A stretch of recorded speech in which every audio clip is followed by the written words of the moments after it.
they serve a completely different cause.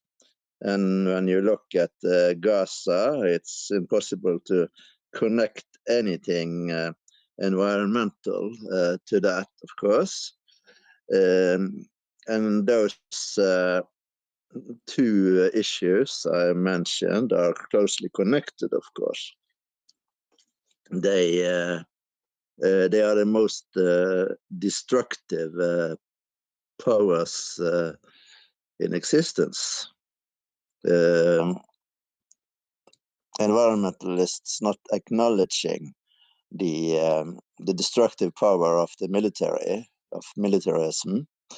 They are just yes, super hypocrisies,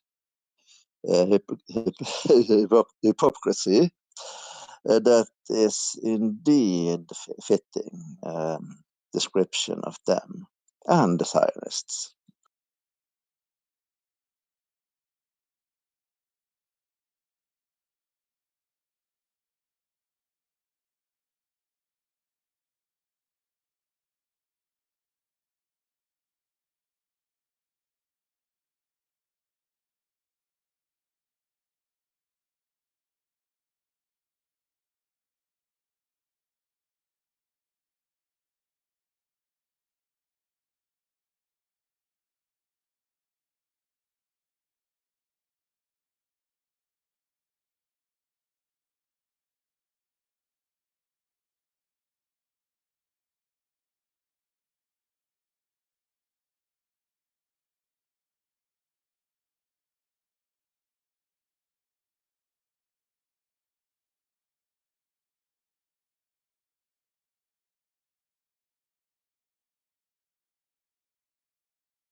In terms of being cussing about something. But when I really don't like the phrase "fuck you," unless it's directed at somebody that deserves it.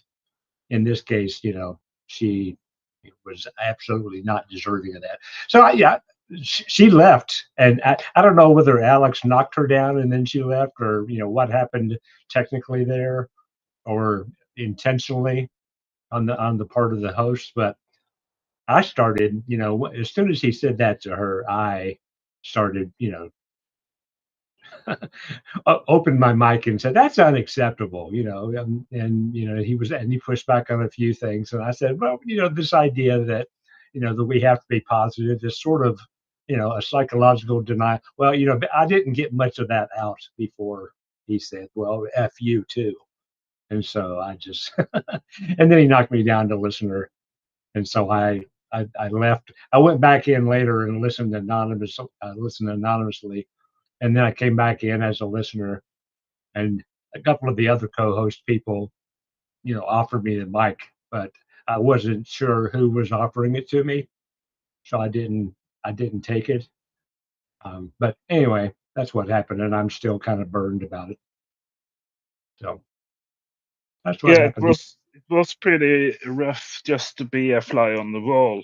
I haven't been allowed to say anything there for like a quarter of a year or something. It's like I'm sort of persona non grata in there. So, but just Yeah, listening to it, and like you said, Dale, I also appreciate listening to our Australian friend Andrea, and yeah, just listening to him getting harsher and harsher and just shouting her down, and she's not allowed to talk about how serious things are getting for some reason.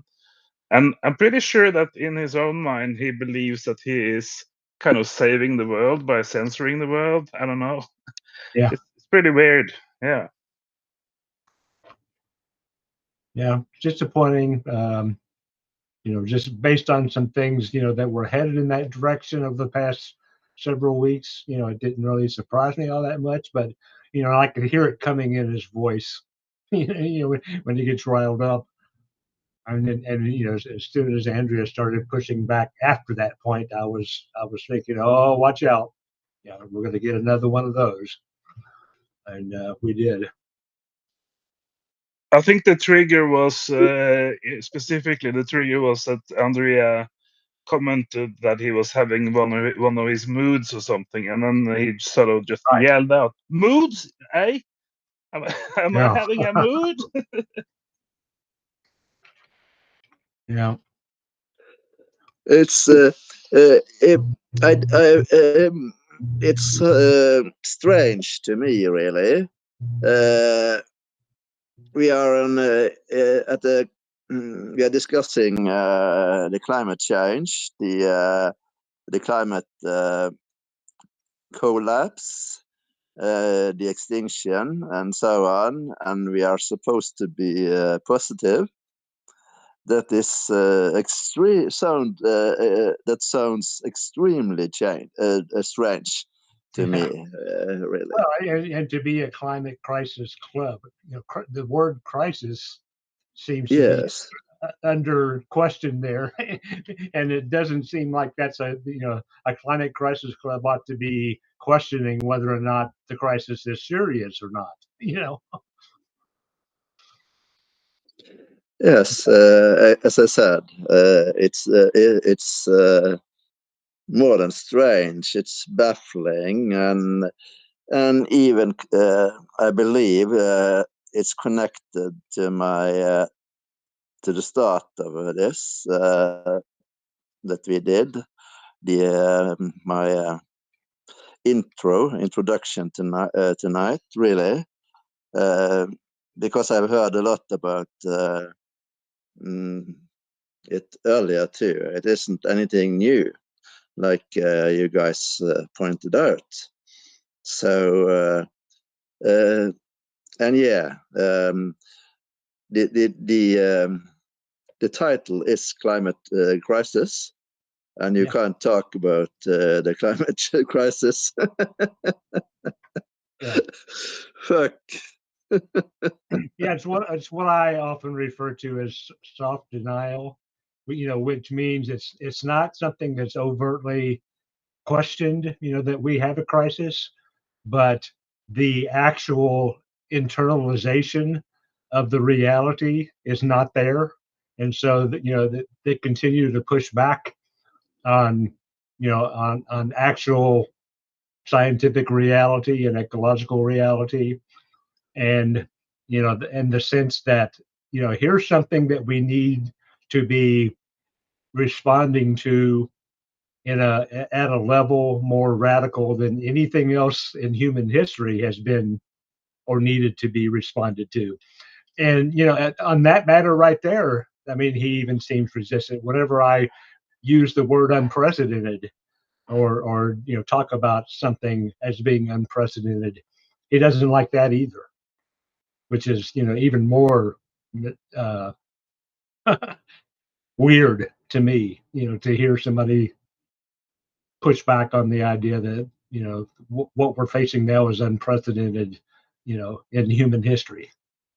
It's not unprecedented in the history of the of the Earth planet itself, because we've had extremes before, although they haven't happened at a with the rapidity that present changes are happening. But we I mean, the Earth has had upheavals before, of course, but now that we're now that there are human beings around, and they emerged in a set of in an ecological context that enabled them to thrive and stayed that way, in terms of stability for human survival and all the other mammals surrounding humans. Uh, you know, since all that started, what we're getting now is just is obviously unprecedented. And and even you know his scientific hero, Michael Mann, whom I agree with on 99% of this stuff, but um, Michael Mann pushes back against some of the people that are, more concerned about the possibilities, or, I guess more negative or more pessimistic about the prospects for humanity, responding in a way that they need to. Well, He tends to throw out the label doomer a little bit too. Michael Mann Yeah. also blocks 99% of the people I know from climate on X. So Yeah. And even Michael Mann will say, our situation, and this ecological reality right now is unprecedented in human history. I mean, he said that several times. And so, but I haven't pushed, I haven't thrown that back, at Alex before, because he, just like Saturday, he tends to take things super personally. yeah, Like and that. the whole situation is kind of reminiscent of me or anyone else growing up, and maybe my father, their fathers would sort of set a limit around the kitchen table or whatever. If you're going over for a Sunday dinner, and sort of, oh, that's enough climate for you, son, right? And you kind of respect it if it's in your father's house, right? Yeah. His house, his rules. But it's kind of different, and I had a lot of that kind of thing, because maybe my dad tired of what I was talking about, or he was maybe worried that I was getting too that I was getting too depressed or whatever, right? And it's kind of a father's prerogative to care for his son, and that kind of stuff. But it's a different thing entirely if you are having a global climate club or group on the internet, right? Then nothing should be off limit. At least nothing climatological should be off limit. It's like not every single type or instance of problem has a ready-made off-the-shelf solution, and you should be able to talk. You should especially be able to talk about those that don't have a ready solution, because that is exactly the kind of thing you will have to deal with first. If there is already a solution, we don't have to talk about it, and that's my perspective anyway. We are committing humanity as a species, as we have mentioned a few times here. We are committing collective suicide as a species, and that conclusion is inevitable, irrevocable, really. So you have to question that people keeping that from being voiced, keeping similar stuff from being voiced, and even the word unprecedented from being voiced. They are clearly counterproductive. The super hypocritical people calling themselves environmentalists are definitely counterproductive to the current needs of humanity.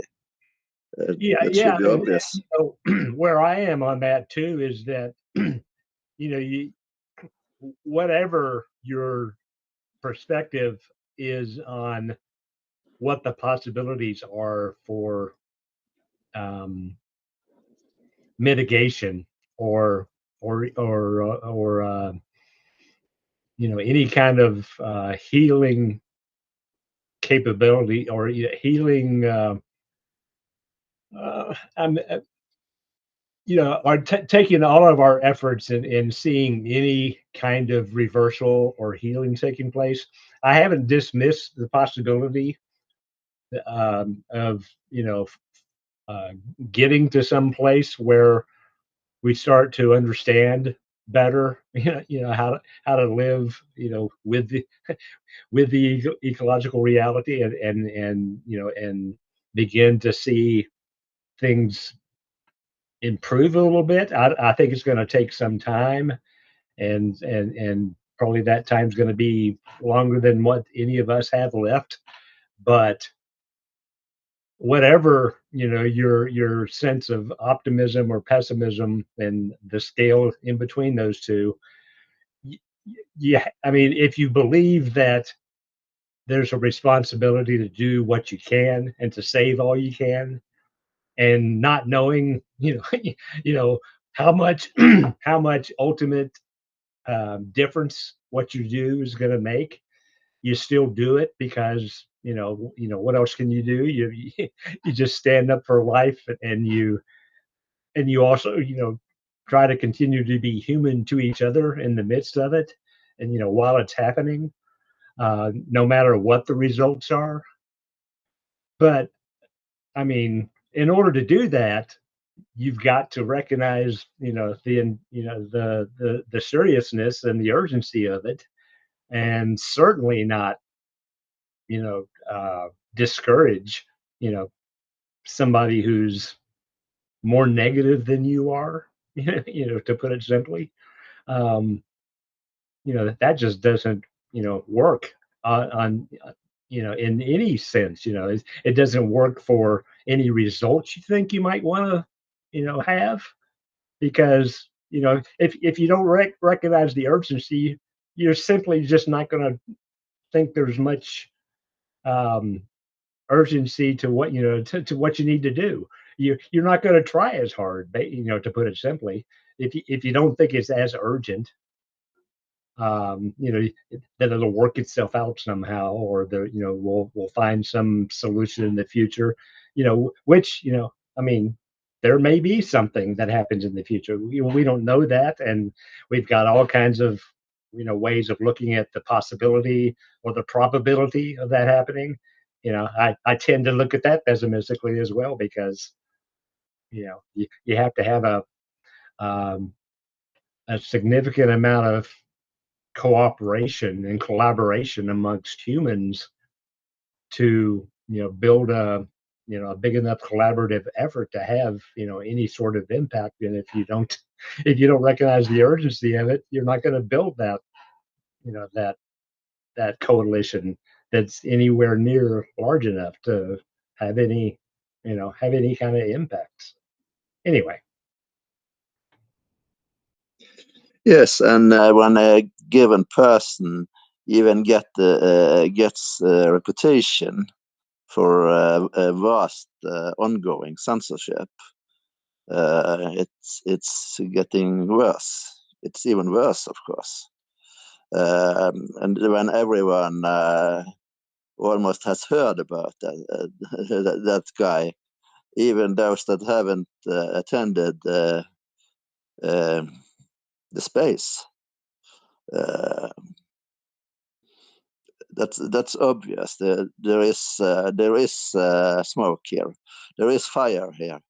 It's never fire without smoke. It is never smoke without fire. It is, and there is definitely fire here. That's for sure. And it's so reminiscent about the COP meetings and environmentalism, climate change, and extinction. People fighting the fight against the extinction and the climate change in general. It's in human society. It's very common to be in denial, in total denial. But when professed environmentalists even are in denial, it's getting even worse, of course. And yeah, that, to me, that's the point at which I was, I say, I haven't given up, on Alex, and I would forgive him if he, said he was sorry about just like, dismissing me in that fashion and in that, aggressive fashion like that. Especially, I mean, I think I'm less sensitive than he, might think I am, but given that he, he probably, has a view of me that, is somewhat sensitive to being told "fuck you," as a Christian, ministerial background kind of person. I'm not. I mean, I'm not offended by that word, like I was saying before, but it's a little bit troubling to have it hurled at me and with in anger like that, and basically it's a curse version of being dismissed, which is kind of offensive. And but like you said, the environmentalists and climate aware people also have denial, and so I'm willing to hope for growth. I mean, he has the knowledge and the tools to to see that, and he's good at a lot of things in spaces, but that wasn't a good example of hosting in that instance right there. And a lot of people in the space just extend that forgiveness without any action on his part. So I don't know. Yes, and as stated, if it had been only one case, right? If he just lost his temper, quote unquote, in one time, but I haven't really followed him that closely, but he has. I know for a fact that he has lost his temper and censored people. I don't know, dozens of times, perhaps several hundred times. So it's a common thing with him, and that makes it totally unacceptable, of course. It's as I said, it's reminiscent of a society as a whole, trying to keep people from voicing their concerns in virtually anything. So I despise censorship and people doing censorship, quite frankly. And when it's about the human survival, it's just getting far worse. There is no excuse for it. No excuse at all. It's too much. I'll say that in terms of censorship, it only lasted a few minutes because, he, the next day he was back there, liking tweets, that I put up. And I appeared in the Environmental Coffee House the next morning that, Sandy Shelvis does. And he was being a moderator and said, Dale, I'm glad to see you here today. And I didn't respond because I've sort of been, waiting for, another response. But about that, Dale, because I also gathered that he had been promoted to moderator as sort of a reward, I guess, on Sandy's show, and I absolutely didn't like it. We have another New Yorker who is wreaking havoc on the international scene. He's called Donald, and I don't know if you heard about it, but he's been threatening for a year or so, 12 months, to invade or in some way take Greenland from Denmark and from the Greenlanders themselves. And in that case, we have gotten a huge coalition of Nordic and other European countries who are standing up to the bully. And I applaud them. I don't like NATO, but they happen to be in NATO. But in at least they are standing up to a bully. And I do think it's kind of the wrong message to send to promote somebody to moderator after such a performance. And you said it was only a couple of minutes. I think it was drawn out over half an hour. And then half an hour later, maybe an hour out into the thing, there was a concerted effort by a number of women and men in the space to convince him to just say sorry, for what he'd done. right. And his Right. response to the campaign to have him say sorry was to say, I don't know. Let's see if Andrea, if she wakes up tomorrow, because maybe she was so drunk that she had a blackout. Let's see if or when she wakes up and how she feels about herself then. So he was kind of, I did nothing wrong.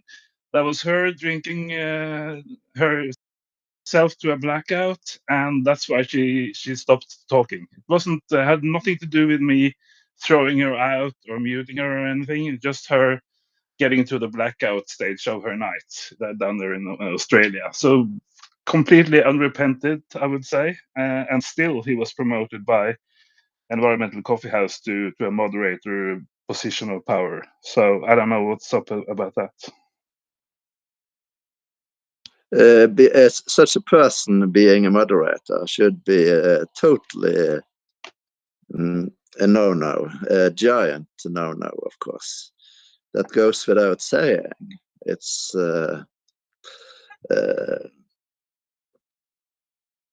yes, it's just so wrong. And as I said, if it had only been one time or even a few times only, 3 or 4 times, but I've heard about him for months since I started attending spaces.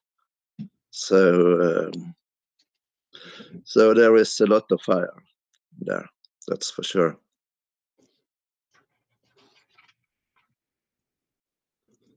And if we should generalize a bit, start generalizing a bit, move away from him, his performance, his methods are quite common in the establishment environmental groups. They are, if you are negative, if you say negative things, bad things, encouraging despair, you are frowned upon, to say it the least, and often censored as well. And as I said, I despise censorship a lot, even if in general terms, but in environmentalism, in climate, concerning the climate change and extinction, when humanity is obviously committing collective suicide, that's once again totally unacceptable. I think it was on COP30. It was the year number 30 of COP meeting, or global climate meetings under the UN. And even there in Brazil in November, they decided that we would have no talk about cutting fossil fuels, because why should we talk about fossil fuels at the climate meeting? That's absurd, kind of their line of thinking. But every other concern under the sky, like gender definitions or whatever, they were the subject of hour-long meetings and fights and all kinds of things, which is to be expected if you want to have Saudi Arabians and Russians and I don't know, South American people and Christians in a room to agree about gender. I don't think that's a good idea at all, and I absolutely don't see what it's got to do in a climate meeting where they should discuss things like fossil fuels. But that was taken off the agenda. No fossil fuels. It's almost like in that funny Hollywood movie about nuclear war. No fighting in the war room, gentlemen. It's kind of that level of absurdity, I feel. Yeah. Yes, and the very definition of a hypocrite, right? Even a super hypocrite, is that they pretend a lot. They pretend to something, to support something, but obviously aren't supporting that given issue. COP30 was full of it, and so are many spaces, definitely what we have just been discussing, really. To call it unhelpful is very kind, really. Agree, because what happens when you do that is that you occupy a space. When you do have such a COP meeting, you occupy a space, and to 99% of people around the world, you are telling them that, oh yeah, we're handling this problem, we're solving this problem, when you're absolutely not doing that. So it would be better to have no meeting, because then maybe some people would sit down and say, hey, we should have a meeting to try and solve these things. But people don't do that or say that when there's already a massive climate problem solving meeting down there in Brazil. So you're doing less than nothing, just like you said, Amos. You're doing less than having a slow or bad meeting, because you're actually preventing good people from having an actual meeting about it. Yes, counterproductive is just the first letter of the stuff we are talking about here. Well, and the other offensive part of that, for me was, when I was listening after, he had told us both off, and then he started, mentioning, about, well, we know she drinks in spaces and she has this kind of drink and that kind of, and it's basically saying, you're out of your mind is what that's suggesting. What you say is, that's crazy. You shouldn't be saying that. I'm going to, like, protest you saying that, and not allow you to say that, because it's crazy. It's, you're out of your mind. And and again, when you're talking about, what can we do? What should we do? What might work? What will work or what can't work? All of these things. There's there's hundreds of ideas talked about, and hundreds of parts of the poly crisis that we you know that we spend hours and hours on. None of this is deserves the judgment that, hey, that's crazy talk. You must be drunk to say such a thing. And that's what set me off and got me speaking loudly and saying, come on, that's unacceptable. And if you suggested, I mean, he didn't suggest that I was drunk, and I was defending what she said, because it didn't sound like drunkenness to me. It sounded like somebody who's you know very learned about these things, and like I said before, there's all kinds of uh, um, degrees of both positivity and negativity, and what it says about how we're going to live or what we're going to do in that context. It's just extremely judgmental to dismiss any kind of reaction to that. Whether or not we're really believing that we can do something, that's fine, that helps.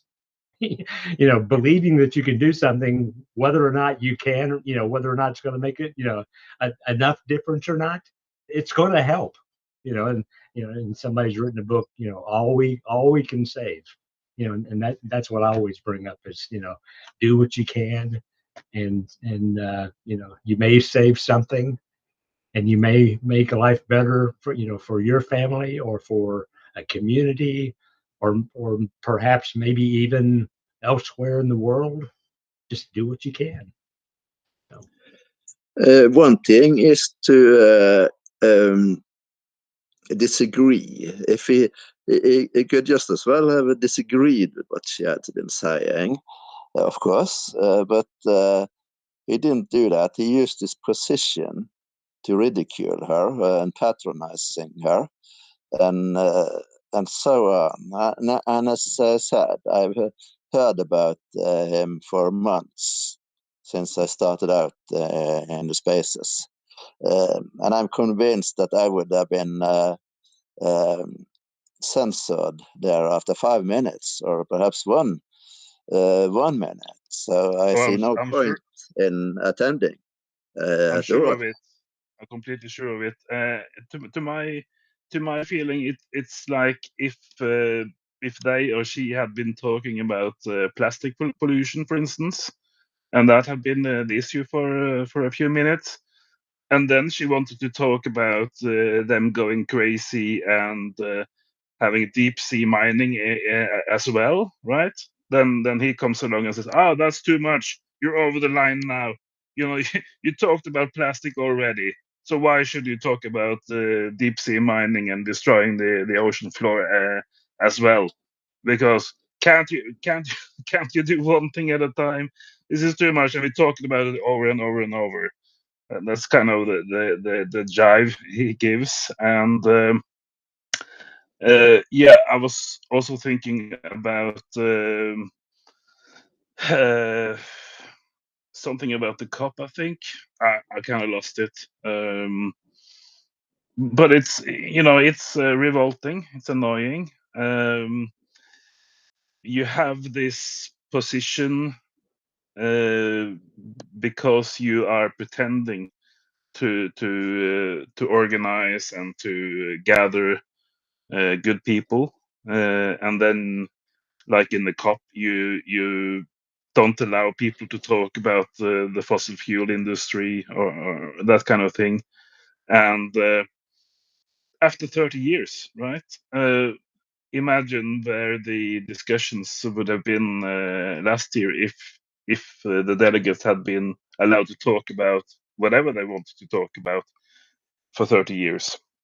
Instead, it's like everybody is supposed to be constantly afraid of talking about the wrong thing or whatever, right? And while allowing completely off-topic discussions about who should do the dishes and who should wash the floor in the house or whatever. So it's kind of a climate saving industrial complex in a way, right? Where people get millions of dollars in donations or in taxes to go and quote unquote solve these problems. Of course, they have to go into a jet airplane in order to get to where they can solve it. And when they get down there, they're not allowed to talk about the real issues. Yeah. Yes, as we have said, we, the two of us, were at the first pre-meeting of COP in Bergen in 1990, and we sung blah blah blah then, and we have continued doing it all the time since, because there has hardly been said a single sensible, truly sensible word, and certainly not a sensible action since then. All those meetings, both the pre-meetings and the actual COP meetings, have been ways to fool people. Like Going South said, fool people that they were actually doing something significant.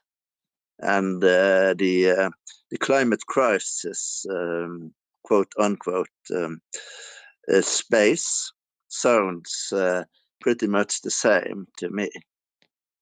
That's for sure. I have listened to some of it. It doesn't impress me at all. I believe I had a little rant or a speech on his Climate Crisis Club back in June this summer, I think, where I spoke for boycotting the COP. You know, I spoke for getting other people to help in calling for a boycott. You know, like Greta Thunberg, I think it was the first climate activist who famously used her position to say that I'm not going and nobody should go because these people are not good people. I guess, Dale, if you were in the space, you can remember the kind of shout down I got from a certain individual when I said we should boycott it, and it was basically about no, this is going on. This is what we got. This is the solution that we have, and therefore we all have to support it because you know the first 29 times were so successful. So obviously we should all clap our hands and be in support of the COP30, which is crazy. And but at least he was consistent because he kept that kind of stance all the way to the COP and through the COP, I believe. And he still hasn't changed his position, even though everybody and their grandmother agrees that the COP was a total failure. So I don't know if there is a secret key into his mind or if you just have to navigate around him. I guess maybe the latter. Yes, as I said, it's reminiscent of the old TV shows too. I don't know, you might not remember them, but they have fake applause there during the comedy shows and stuff. They didn't actually people didn't they didn't actually have people. They didn't have an audience. They just pretended to have an positive, even elated audience. They were clapping almost all the time. And I got it even before I knew that it was fake. So it's those things are so easy to see through, to realize, to acknowledge. And when some people fail to reject to acknowledge that, and even keep others from acknowledging it, it's extremely serious. Usually, I don't like to talk about a given person that isn't here, But I can safely say that I don't care in this matter. He has his behavior is so inexcusable that I just don't care. I want to make my point. Yeah. I will say that I don't really plan to leave the Climate Crisis Club. There's one, which is what I've mentioned. I can look back 10 years ago, to when I first came into an awareness of climate crisis, and I was probably of a mind that was more like the kind of attitudes toward whether you want to call it doomism, or post doomism, or negative, or pessimistic, or collapse is inevitable. I was I had pretty strong reactions to that, but as time has evolved, and I've been exposed to more of the science, and listened to to more of the people who have spent a lifetime um, uh, either doing it or understanding it. I've seen so many people get increasingly more convinced that you know that maybe there's not so much that we can do. I'm not all the way there yet, but I can, I can certainly see where the evidence has piled up, to convince people that that's the case. Um, and so, and I think there's probably, there's even people in the club that agree with that. Perhaps Andrea and perhaps Sandy, are of that mind, and there's probably others. That those are two that I know about that have said, things that that are of that mind, and I don't dismiss them at all. And I go to Sandy's environmental coffee house, and I read things that and watch the videos that the shit show that that Andrea has, and the um, and a few of the other videos, and was a guest on one of hers. So I don't know. It's just it's a growth process, and um, I'll extend that courtesy, or that um, optimism toward the possibility of growth and understanding to anyone. And I certainly think that Alex is capable of that. It's just he lost it with me, he lost it with Andrea, and that hurt. So Yeah, and it hurt me just to be a fly on the wall, Dale.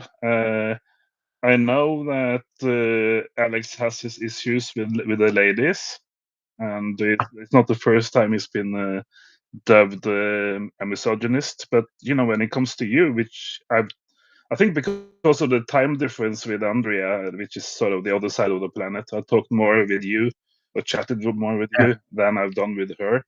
So when it comes around to you, and the only thing you're saying is sort of relax, that's not nice. You have to be nice, or whatever you said. you know, it's not a very bad thing to say. Be nice, right? Yeah, but you know, this is a high IQ outfit. This right here, and we kind of have deep ecology in our name, or at least in our description on Spotify. Uh, and what was my point with saying that? I had some kind of point with it. All right. Yeah. What kind of pains me the most with this kind of attitude is that it seems connected with electoral politics in the US.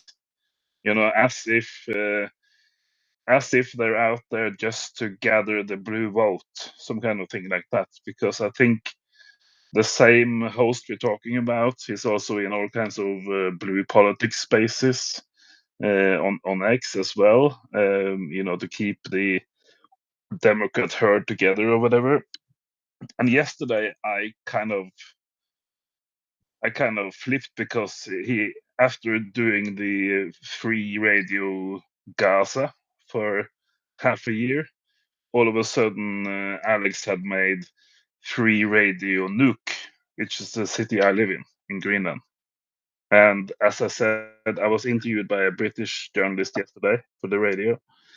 And as I said to him, no hair on anyone's head has been curled or whatever in this town, and nobody has gotten a black eye during the entire conflict. So it's completely out of proportion to call or to use the same metaphor with sort of free radio gas for Nuke, right? And it's also almost like a Holocaust denial to me, because for I think 27 months there's been a genocide in Gaza uh, by this, right? And he's diminishing what happened in Gaza, while at the same time overhyping what hasn't happened in Nuuk, right? And it turns out that most of the Greenland thing is more like a psyop, where there are some political goals on the continent in Europe, whatever, some trade deals, something that he wants, that Trump wants realized or signed, and it's more like a daily psyop where children are losing sleep and people are worried here in my town, but nothing is happening on the ground, right? So yeah, but basically that you get this feeling that it's all about securing an election victory in the midterms or whatever, which I think is completely out of proportion again, because we're talking about a civilization ending climate related situation. And no matter of victory in the midterm elections is going to do a thing to change that, or at least it's very unlikely. And just to get that feeling earlier, like 4 or 6 years earlier, with Environmental Coffee House, and we drew towards an election in America, it would kind of lose focus completely, and it was all about all kinds of other stuff instead. Even in,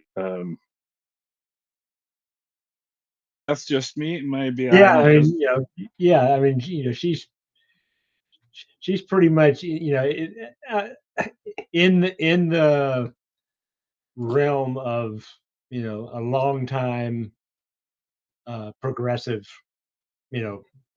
politics, and progressive politics people um, are, that I think it's less of Sandy than I do of the mainstream Democrats, because she's not, you know taken by greenwashing, hardly at all, which a lot of Democrats will do, but it's still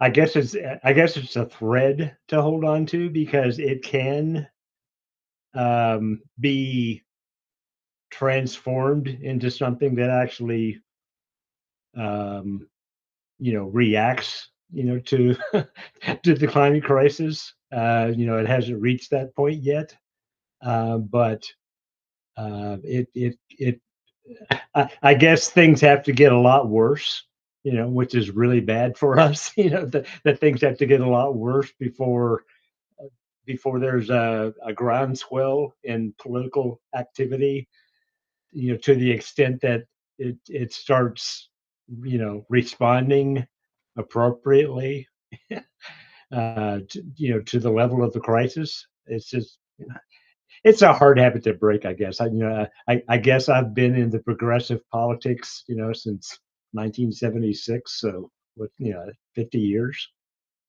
and I've been and 10 only the past 10 years of that have I been focused on the climate crisis as the sort of the defining politics, of my life. And so I've I've been building this, I guess, a sense of exasperation, with the political uh, climate. And I've become more pessimistic about politics in that way. But that there is a proper way to do politics. We just haven't seen much of it yet. The Green Party in the USA is basically nowhere. You don't hear from them. You don't hear I mean, they're not out there in the national media at all. You don't hear them at all, and which is kind of being nowhere. Um, anyway. I think the word realist is more fitting for you. I don't think you learn and learn and learn stuff for 40 or 50 years and then you become a pessimist. I think it's more about getting a realistic picture of the situation. That's just my impression. Sure.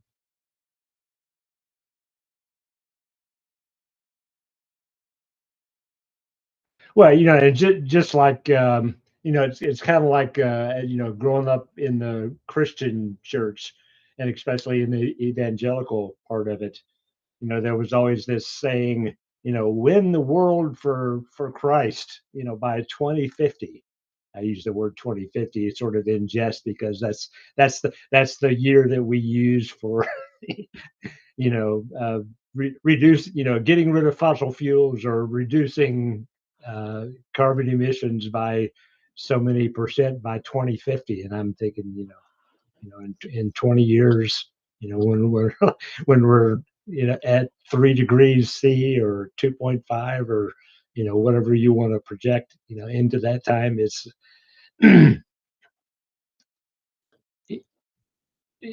probably for 49 of my 50 years, because I've uh, you know in the time that I've been involved or a Christian believer, it's I've always had I've always had a cynicism about the idea that you win the world for Christ, because I mean that's really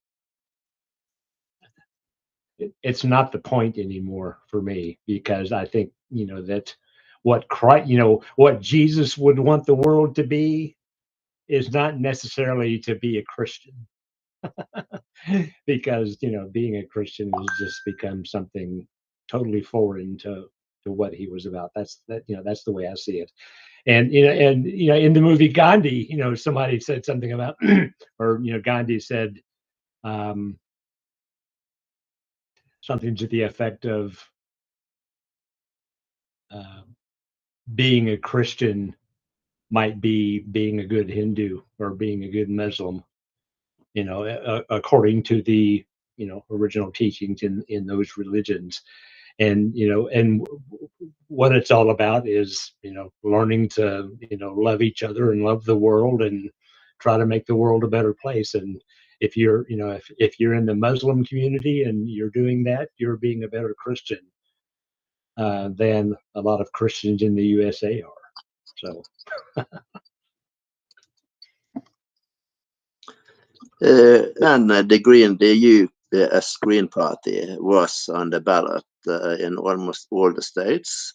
So people could easily have chosen them instead of the Republican Party to show their contempt for Biden and Vance, of course. But it is hard, of course, when they are so brainwashed that they hardly can see beyond their own nose. Really, it's the same in Europe. If people are anti-authoritarian or go beyond their the establishment parties, the establishment thinking, they are usually isolated and ignored by the media, of course, by the establishment media. There is a whole machine throughout the Western world, at least. I've been traveling a lot, and I don't see that machine, at least not at the same magnitude other places in the world, but it is very much there in Western countries.